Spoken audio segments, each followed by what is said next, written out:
Assalamualaikum warahmatullahi wabarakatuh.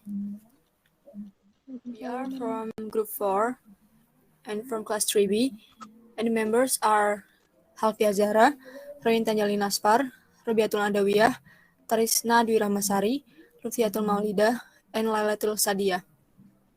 We would like to present a material about Sociolinguistics, and the first slide would be explained by Royin Tanjalin. Royin, time is yours. Psycholinguistics. What is psycholinguistics? Psycholinguistics is the study of psychological and neurobiological factors that enable humans to acquire, use, comprehend, and produce language. According to Thomas Koffel, the use of language and speech as a window to the nature and structure of the human mind is called psycholinguistics.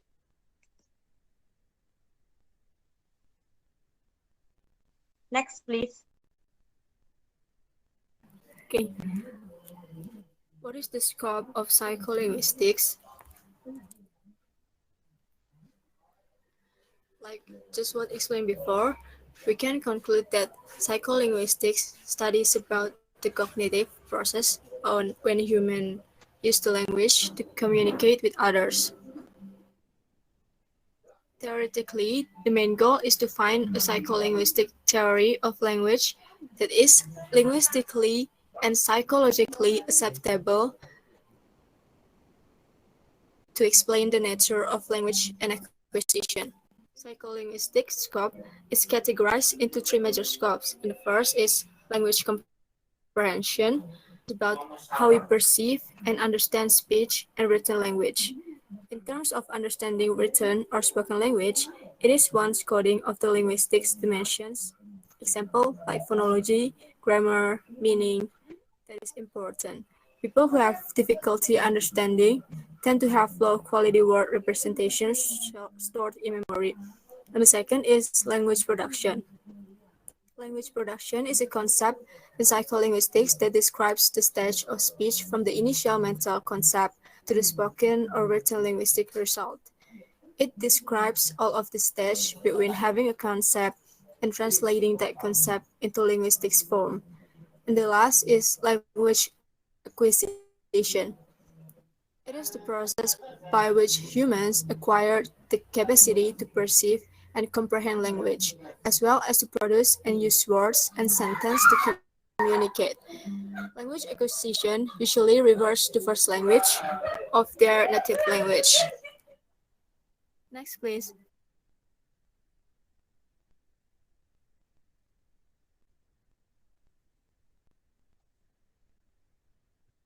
The next is sociolinguistics. Sociolinguistics is a field of study that observes the use of language in a society.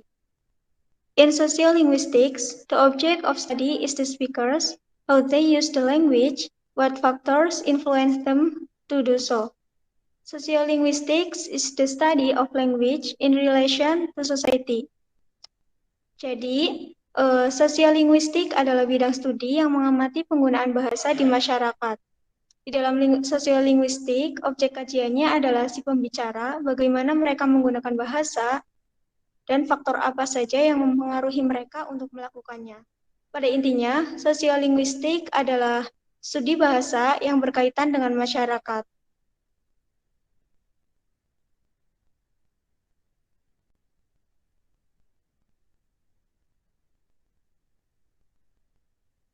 Next.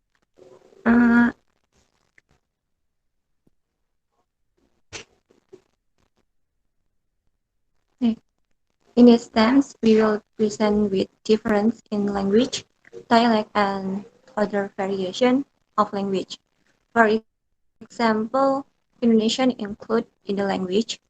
Yes, Indonesian language belong to the language.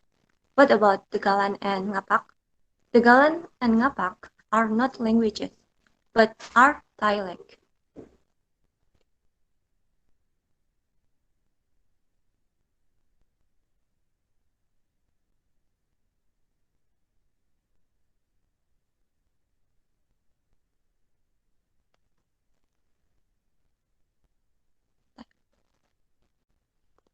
Jadi Tegalan dan Ngapak itu adalah dialek dan bahasanya adalah bahasa Jawa. A dialect is a regional or social variety of a language distinguished by pronunciation, grammar, and vocabulary.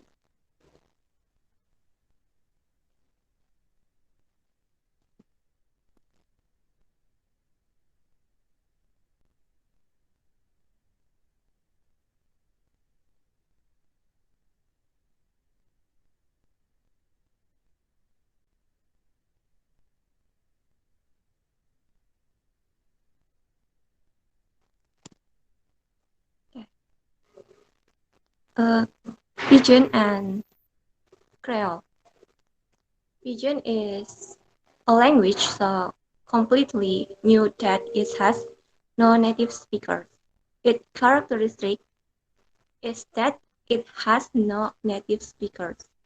Creole is a pidgin that already has native speaker because it's been changed intergeneration to Creole. Contoh dari pidgin sendiri, misalnya kita berkunjung di Bali, terus berbicara dengan orang asing, dan bahasa yang kita gunakan itu bahasa Inggris.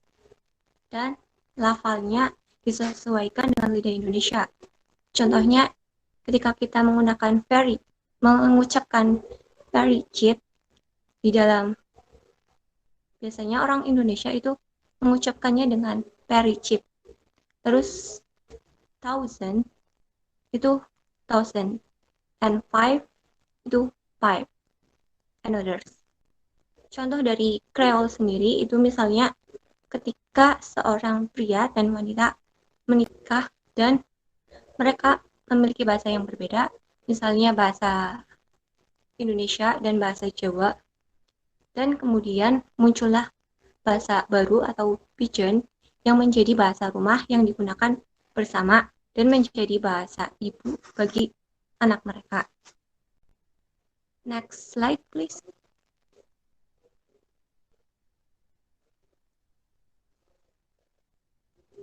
Next slide. Okay. Language and color. Language and color is the relationship between language and color. Color and language are inextricably linked. You can understand a culture without first learning a language. A specific language is usually associated with a particular group of people. You interact with the culture of the language speaker when you communicate in their language. Language and gender. Language and gender is an area of study within sociolinguistics, applied linguistics, and related fields that investigate variety of speech associated with a particular gender or social norm from such gender language. Language and education. Language and education is the relationship between language and education. Like we are now using English in learning. Solidarity and politeness. Solidarity and politeness itu kayak investigate kata-kata yang sedang booming. Next, please.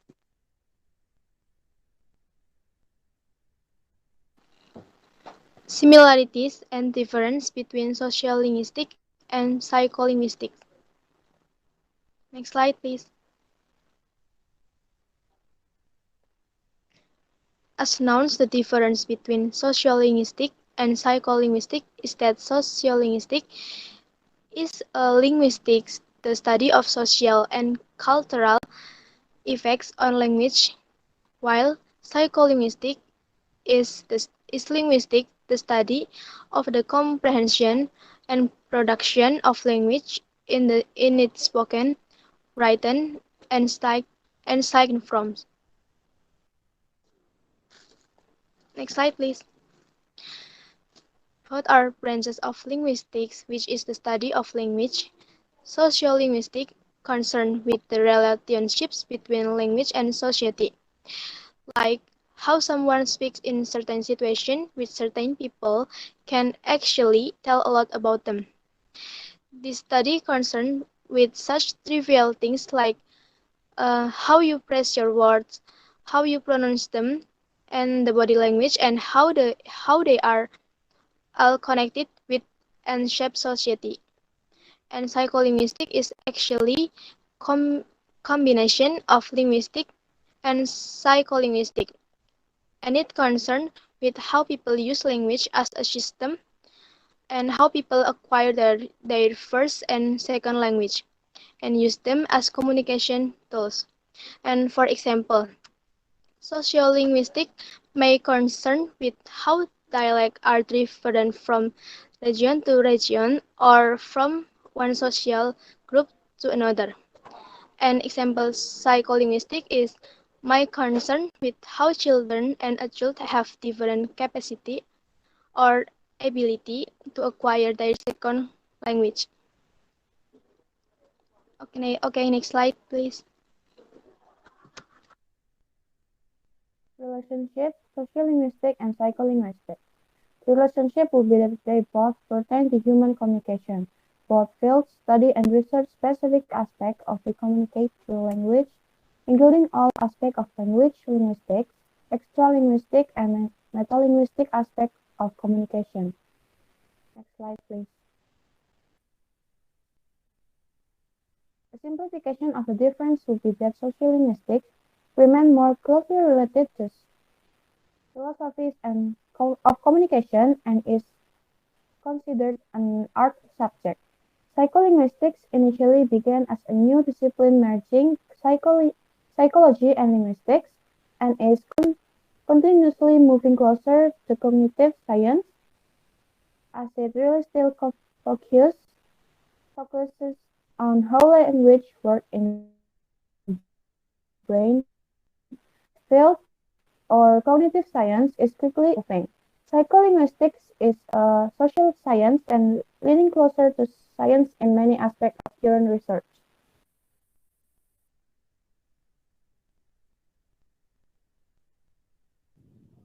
Okay, I think that's all the material that we can present, and we apologize for if there is some mistakes. Yeah, I think that's all from us. Thank you for listening to our presentation. Yeah, Assalamualaikum warahmatullahi wabarakatuh.